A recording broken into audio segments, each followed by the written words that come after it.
The range of engines that were offered at one time for Discovery was distinguished by some extremes in the approach to its formation.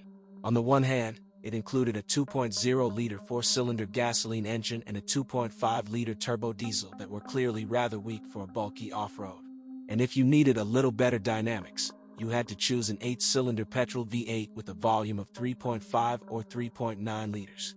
There was no compromise option, and every motor has its drawbacks. 2.0-liter modifications are rarely found on our roads. This greatly complicates their maintenance and repair. It is impossible to diagnose the motor at many service stations. But this unit demonstrates quite acceptable fuel consumption, an average of 12 liters per 100 kilometers. Although the engine cannot be called temperamental, acceleration to 100 km/h takes 16 seconds. The more common 2.5-liter turbo diesel also has a modest appetite by off-road standards, but its 18-second 0 to 100 miles per hour time is also lacking.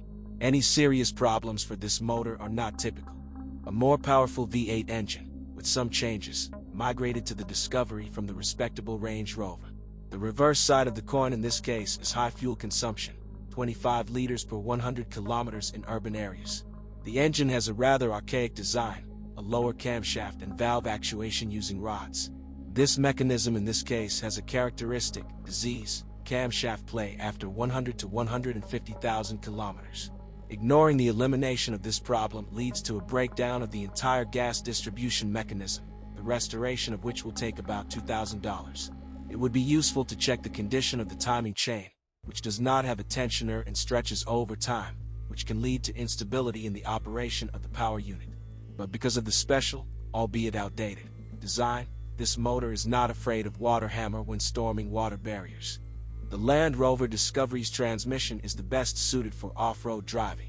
Continuous axle beams, permanent all-wheel drive, the ability to block the center differential, inter-axle differentials are free, the presence of a reduced range of gears, all this provides not only good cross-country ability, but also serves as a guarantee of reliability.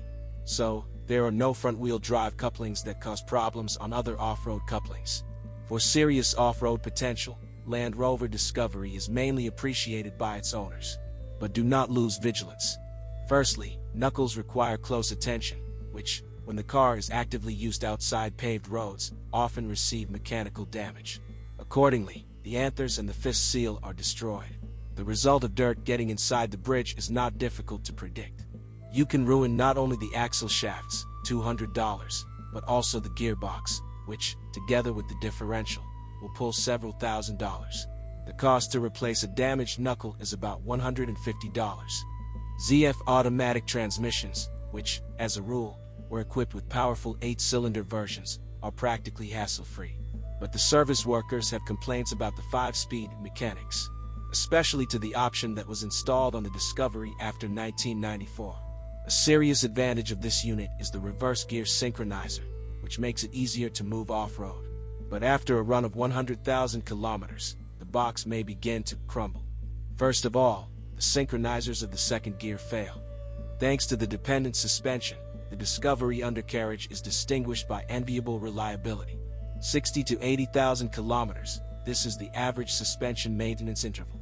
This period, as a rule, is nursed by wheel bearings and ball bearings. After a run of 100 to 120,000 kilometers, the shock absorbers will probably fail. After 150,000 kilometers, sagging of the springs is not excluded. They are installed in the Discovery front and rear. But thanks to the springs, the suspension is somewhat softer than some of the rear-sprung competitors. The only problem in the steering mechanism is the leakage of the gearbox oil seal, which can be replaced, although many are simply limited to topping up the working fluid. In the brake system, you should pay attention to the brake discs. The fact is that for Discovery they used a special innovation for that time, disc brakes on all wheels. And if the cars were actively used off the main roads, the discs can have serious mechanical damage due to dirt and small stones. To replace them, you can bargain with the seller for several hundred. Discovery can hardly be called a practical purchase. The high cost of maintaining it, plus a considerable fee for the elimination of some breakdowns, take it beyond the concept of a practical SUV. It is more suitable for fans of active off-road rides, who will be able to appreciate the capabilities of this car and, most importantly, are willing to pay for it. And don't be tempted by the low cost of a used Land Rover Discovery. Its initial availability can only indicate that during operation, considerable maintenance costs will be added to the starting price.